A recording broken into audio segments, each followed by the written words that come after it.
Halo Sobat Sehat semua, Assalamualaikum warahmatullahi wabarakatuh. Salam jumpa kembali dengan saya Sugito di channel Berbagi Sehat, channel edukasi dan motivasi seputar asam lambung, GERD, anxiety, psikosomatis. Berdasarkan pengalaman saya sebagai orang yang pernah menderita asam lambung, GERD, anxiety, psikosomatis. Harapan saya khususnya kepada teman-teman yang masih dalam penderitaan asam lambung, GERD, anxiety, psikosomatis, setelah menonton video ini akan dapat tersugesti dan termotivasi untuk dapat cepat sembuh. Saya bisa sembuh, insya Allah teman-teman pasti juga bisa sembuh. Badai pasti berlalu. Baiklah teman-teman, pada kesempatan kali ini saya akan berbagi seputar asam lambung, GERD, anxiety, psikosomatis dengan topik pahami penyebab dan solusinya. Asam lambung, GERD, anxiety, psikosomatis akan segera membaik. Baiklah teman-teman ya, sebelum saya lanjutkan, tolong yang belum subscribe channel ini, klik subscribe dan loncengnya supaya teman-teman tidak ketinggalan konten video-video berikutnya. Dan jika suka, klik like, lalu bagikan ke sosial media teman-teman. Semoga bermanfaat buat kita semua. Baik, kita lanjutkan. Jadi sesuai dengan topik kita kali ini adalah pahami penyebab dan solusinya agar asam lambung, GERD, anxiety, psikosomatis cepat membaik. Teman-teman semua perlu kita sadari bahwa penderitaan asam lambung, GERD, anxiety, psikosomatis yang disebabkan oleh multifaktor ya, baik itu faktor fisik maupun faktor psikis dengan sensasi yang sangat beragam, mulai dari ujung rambut sampai dengan ujung kaki yang sering kita kenal sebagai 1001 rasa sensasi, memang sangat luar biasa ya, sangat dahsyat dan membuat kita menjadi prihatin dan harus kita tangani dengan bijak agar penderitaan asam lambung, GERD, anxiety, psikosomatis dapat cepat membaik atau dapat cepat sembuh total teman-teman. Nah teman-teman semua, pada session kali ini ya, sebelum saya lanjutkan ya, tolong yang belum subscribe channel ini ya, jangan lupa klik dulu subscribe-nya. Baik, kita lanjutkan ya. Jadi pemahaman tentang penyebab dan solusi ini menjadi sangat penting ya teman-teman, karena ketika kita ingin terlepas dari penderitaan ini memang yang paling mendasar ya, yang harus kita pahami, yaitu sebenarnya kita terkena penderitaan asam lambung, GERD, anxiety, psikosomatis itu sebabnya dari mana ya, sebabnya apa ya. Nah ini yang paling penting ya. Dan setelah itu kemudian kita mempraktekkan ya apa-apa yang menjadi solusi ya, menjadi solusi supaya menjadi cepat membaik ya. Jadi memang disinilah ya kita memang harus istilahnya ya tekun ya, harus rajin di dalam kita mempraktekkan solusi-solusi yang perlu kita lakukan. Seperti yang dalam tip-tip video saya ya, itu ketika kita praktekkan, insya Allah itu akan menjadi cepat sembuh teman-teman ya. Karena dari pengalaman yang saya lakukan seperti itu, ternyata ya hasilnya akhirnya saya bisa menjadi sembuh total, itu seperti itu. Nah maka dari itu memang sengaja saya sharingkan kepada teman-teman ya, mudah-mudahan bisa membantu penderitaan teman-teman yang belum membaik menjadi cepat membaik ya. Nah itu teman-teman ya. Nah kemudian begini teman-teman ya, jadi ketika kita memang sensasi itu kan ada sensasi fisik ya, contohnya misalkan perut merasa begah, kembung, sembelit ya, itu bagian dari sensasi fisik ya. Pokoknya rasa-rasa yang di tubuh lah ya, seperti termasuk dada nyeri ya, dada berat, dada panas ya. Nah itu juga sensasi fisik ya, sampai dengan ketika kita sering gemeteran ya, lemas dan lain sebagainya. Tetapi selain itu ya, kadang fisik sudah membaik ya, sensasi sepertinya sudah menghilang, tetapi juga masih ada juga kadang sensasi yang bersifat psikis ya. Contohnya kita masih takut lah ya, masih merasa cemas, masih merasa khawatir ya, tidak percaya diri, merasa menderita ya, merasa gelisah ya, merasa serba terburu-buru dan lain sebagainya. Nah, itu adalah sensasi-sensasi psikis yang intinya membuat kita menjadi tidak nyaman ya. Nah, ketika itu berlangsung terus-menerus itu memang mengganggu ya terutama aktivitas kita ya, sehingga kita wajar ketika kala hal seperti itu masih sering muncul, ya sudah, kita paling senang ya, paling merasa nyaman itu memang di rumah ya. Di rumah paling hanya tiduran, duduk-duduk, itu paling merasa nyaman ya. Nah, maka dari itu ketika masih merasakan hal-hal seperti itu, ini memang kita harus berupaya ya, harus berjuang ya, supaya hal itu bisa pulih kembali teman-teman ya. Jadi kita harus bisa mengembalikan seperti sedia kala ketika sebelum terkena asam lambung inisiatif psikosomatis ya. Ingat ya, dulu kita kan sebagai pemberani ya, kita bisa beraktivitas maksimal, kita bisa pergi kemana saja, kita bisa bergaul dengan siapa saja, itu juga no problem ya. Nah, maka dari itu hal-hal seperti itu jadikan motivasi teman-teman, supaya kita cepat bangkit ya, dan akhirnya kita bisa memang melepaskan dari penderitaan asam lambung inisiatif psikosomatis ya.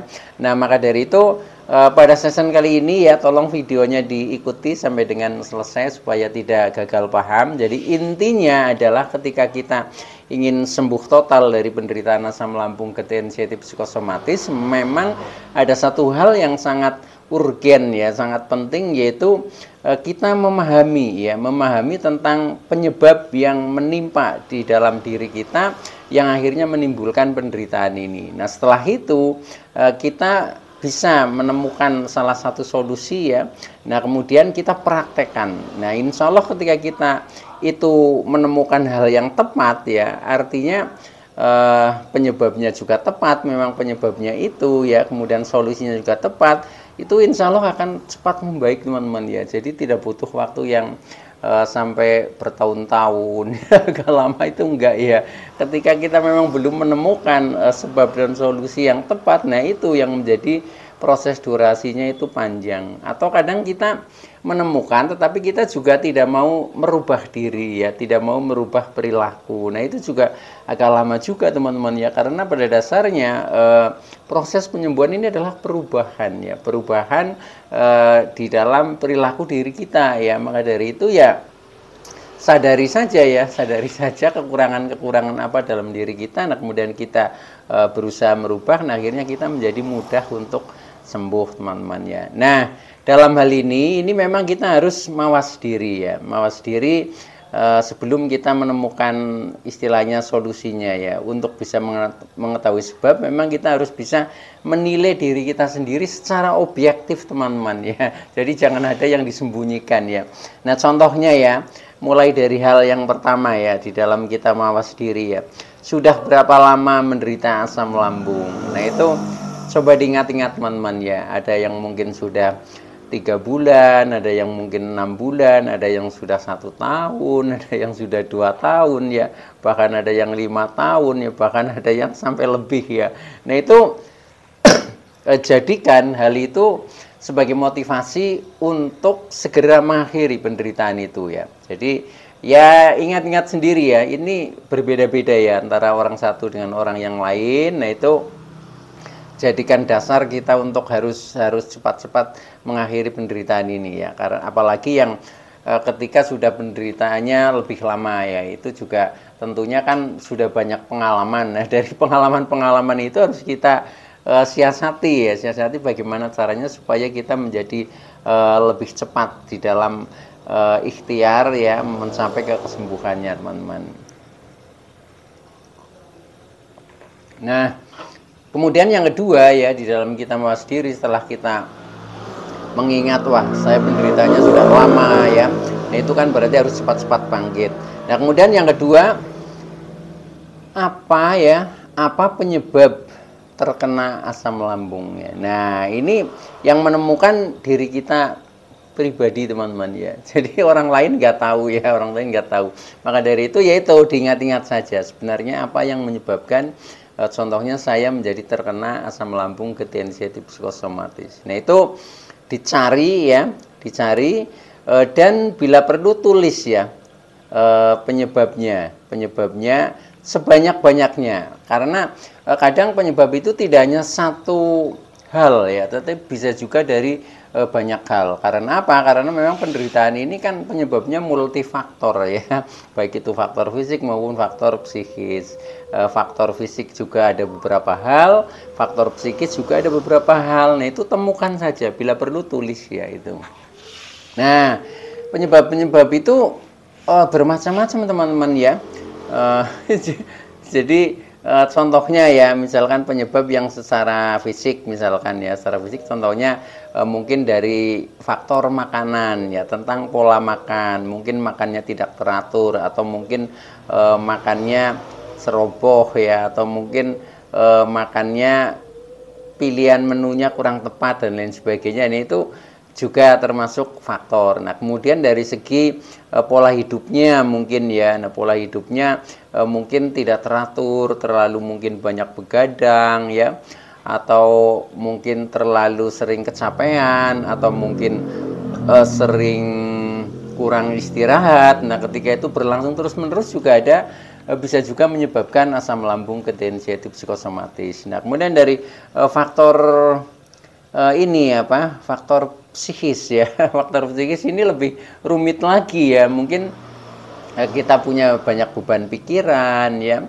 Banyak beban pikiran itu bisa berhubungan dengan tugas-tugas kita ya, berhubungan dengan masalah mungkin hubungan sosial, itu pun bisa ya. Itu menjadikan pikiran ini tidak pernah istirahat ya, jadi selalu memikirkan itu ya.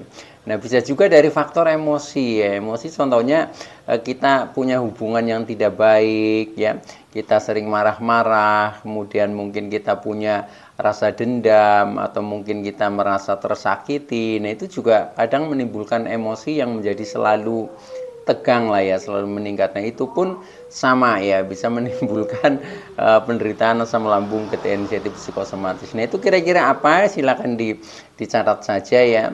Termasuk bisa juga dari faktor perasaan ya, kita merasa tersakiti ya, merasa selalu bersedih ya, merasa istilahnya tidak merdeka ya, pokoknya banyak hal ya. Nah, itu silakan saja. Nah, itu bisa ditemukan oleh diri kita sendiri teman-teman ya.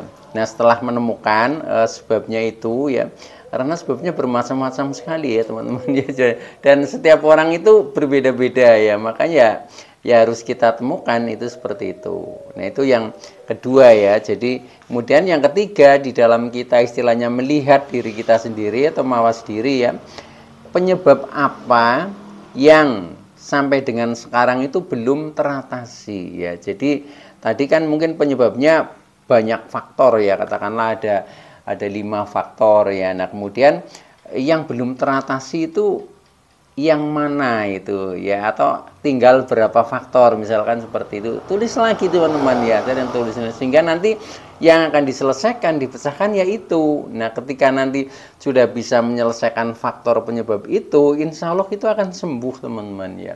Cuma kadang memang ada faktor yang kadang sebenarnya kita sudah menemukan, tetapi kita tidak kuasa untuk menyelesaikan itu pun ada ya. Nah, hal-hal seperti itu mungkin nanti juga ada solusinya ya. Contohnya misalkan kita menghindar ya, atau contohnya mungkin kita pasrah ya kepada Tuhan yang Maha Kuasa. Nah, itu pun solusi juga teman-teman. Jadi pokoknya pada dasarnya setiap sensasi itu ada solusinya ya. Yang penting kita komunikatif teman-teman ya. Jadi kalau kita memang merasa berat untuk mengambil langkah sendiri, makanya kita butuh sharing ya, butuh sharing. Kemudian mungkin kita mengetahui teman-teman itu bisa sembuh. Nah, itu jadikan pengalaman ya. Jadi pengalaman itu bisa pengalaman diri kita sendiri, bisa pengalaman orang lain. Kalau orang lain bisa, kenapa saya tidak? Nah, itu yang dijadikan motivasi itu seperti itu teman-teman. Jadi kita meniru hal yang baik ya, contohnya meniru pengalaman orang lain bisa sembuh, itu baik teman-teman ya. Maka dari itu banyak-banyak saja, contohnya kita seperti mendengarkan motivator ya, sering kita sharing. Nah, ini manfaatnya di situ ya. Siapa tahu jalan kesembuhannya memang lewat itu ya. Jadi mendapatkan informasi ini adalah termasuk ini apa ya, keuntungan besar ya ketika kita mendapatkan informasi-informasi itu yang sangat kita butuhkan ya. Bahkan itu termasuk petunjuk Tuhan ya.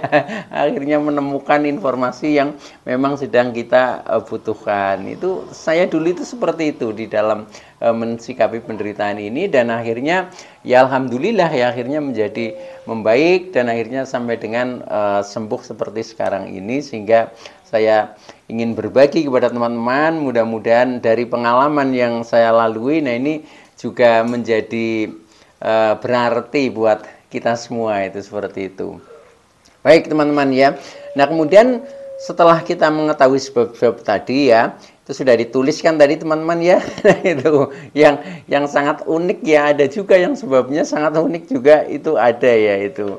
Nah itu silahkan. Setelah itu nah baru tahap yang kedua, yaitu kita berusaha mencari solusinya ya. Solusinya sesuai dengan penyebab yang tadi ditemukan teman-teman ya, yang ditemukan oleh diri teman-teman itu sendiri ya.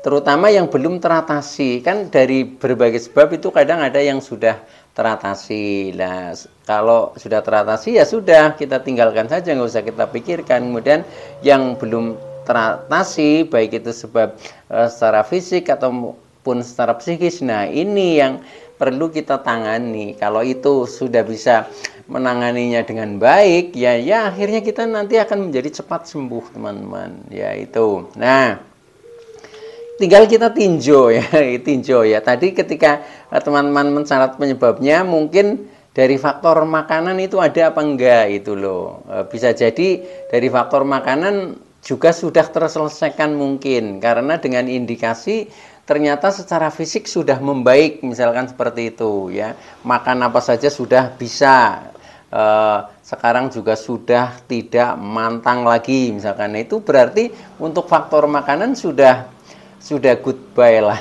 Itu ya, tinggal tapi kok rasa-rasa masih banyak Pak, misalkan seperti itu ya, masih sering keliengan, masih kadang lemes ya, kita masih takut untuk bepergian jauh. Nah itu artinya kan masih ada rasa ya. Nah itu mungkin dari faktor yang lain ya. Jadi kalau dari faktor makanan kok dikontrol itu sudah membaik ya, ya sudah ya. Tetapi kalau dari faktor makanan memang belum begitu membaik, karena mungkin makannya belum teratur, ya rubah menjadi lebih teratur ya. Kemudian menu pilihannya mungkin kadang masih agak ceroboh ya. Nah itu ya harus diperbaiki ya. Itu tentang misalkan makanan pantangan itu juga masih sering makan ya tanpa terkontrol. Nah itu juga harus dibetulkan ya. Itu yang solusi yang pertama. Jadi pokoknya benahi tentang faktor makanan kalau memang penyebabnya itu ya. Tetapi kalau yang tadinya penyebabnya itu tetapi sudah membaik ya sudah, itu abaikan saja ya. Nah kemudian yang kedua, mungkin ada yang tadi teman-teman mencatat ya. Nah itu penyebabnya dari masalah pola hidup ya, atau dari gaya hidup ya, atau dari perilaku lah istilahnya, itu seperti itu. Nah contohnya mungkin yang masih suka begadang ya, nah itu juga harus dirubah ya. Solusinya ya harus dirubah, harus menjadi istilahnya tertib lah ya, tertib waktu ya, tertib istirahat, tertib beraktivitas, itu seperti itu harus diperbaiki teman-teman ya. Nah ketika nanti itu sudah bisa memperbaiki, berarti dari faktor pola hidup ini sudah tidak masalah ya. Nah mungkin masih ada faktor lagi ya, dari faktor katakanlah beban pikiran ya. Nah beban pikiran ini yang kadang kompleks ya, kadang kompleks. Nah kira-kira masih ada enggak ya hal-hal yang sering menjadikan beban pikiran? Ketika masih banyak beban pikiran itu biasanya ciri-cirinya masih insomnia ya. Ketika kita beban pikirannya masih banyak beban, itu biasanya susah tidur teman-teman ya. Nah itu ya perbaiki saja ya. Kalau memang beban pikiran karena banyak pekerjaan, banyak tugas, nah berarti solusinya yaitu harus dikurangi saja ya. Tentang tugas-tugas dikurangi, mungkin suruh dikerjakan orang lain, termasuk mungkin tugas-tugas juga bisa dibantu orang lain. Itu contohnya seperti itu. Jadi kita sederhanakan pikiran ya. Dan kalau bisa itu malah pikiran itu kan juga butuh istirahat ya. Istirahatkan pikiran itu. Makanya ketika istirahat kita cukup, nah ini otomatis juga pikiran akan beristirahat ya. Contohnya ketika sedang tidur kan pikiran nggak mikir ya. Nah maka dari itu tuh harus dicukupi ya itu. Nah itu contoh ketika masih banyak beban pikiran, nah maka harus disederhanakan hal-hal yang membuat beban pikiran. Nah itu. Nah kemudian bisa jadi yang belum terselesaikan ini dari faktor emosi teman-teman ya. Nah ya dicari saja ya. Ketika emosi ini biasanya sering dipicu dari tentang hubungan sosial ya. Jadi hubungan sosial mungkin entah dengan pasangan, entah dengan keluarga, entah dengan orang lain ya. Nah itu kan sering memicu kadang kita menjadi emosi. Nah itu sadari saja ya. Nah solusinya bagaimana? Ya memang kita harus menjadi penyabar ya, menjadi pemaaf. Itu harus dipraktekkan ya. Itu seperti itu ya. Kita lebih baik mengalah ya. Itu seperti itu. Jadi hal-hal seperti itu nanti ujungnya akan menjadi baik ya. Walaupun misalkan kita mengalah ya, kelihatannya itu tidak bagus mungkin ya, tapi endingnya itu bagus ya. Seperti itu ya. Jadi kalau orang itu mau mengalah, ini berarti sudah ada unsur kesabaran, kesadaran itu sudah ada di situ ya. Maka dari itu ya lakukan saja pokoknya apa-apa yang kira-kira supaya membuat kita menjadi lebih tenang, lebih tentram, lebih aman, nyaman ya. Nah ini yang dibutuhkan ini supaya jiwa kita menjadi tenang. Kalau jiwa kita tenang ya sudah, nanti anxiety psikosomatik itu akan membaik teman-teman ya. Itu yang saya rasakan seperti itu ya dari pengalaman saya itu.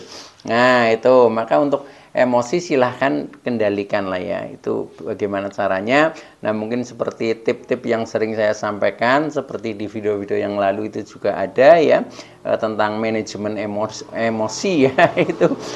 Tetapi kalau dengan cara sendiri teman-teman juga silahkan. Yang penting intinya menjadi lebih baik tentang secara emosi itu. Nah kemudian belum tentang perasaan ya. Kadang kita merasa tertekan ya, merasa tersakiti ya, merasa bersedih ya, mungkin merasa cemburu atau mungkin merasa seperti tidak dihargai dan lain-lain. Nah itu harus diikhlaskan saja teman-teman ya. Jadi ikhlaskan saja. Dan yang terakhir, kita kalau memang sudah merasa berat dari segi perasaan, ya sudah, kita pokoknya jalan terakhir pasrah ya. Pasrah dengan tulus dan ikhlas kepada Tuhan Allah Subhanahu wa taala ya. Insya Allah semuanya itu akan baik-baik saja. Yang namanya orang pasrah dengan ikhlas itu sudah tidak punya ego, tidak punya keinginan teman-teman. Pokoknya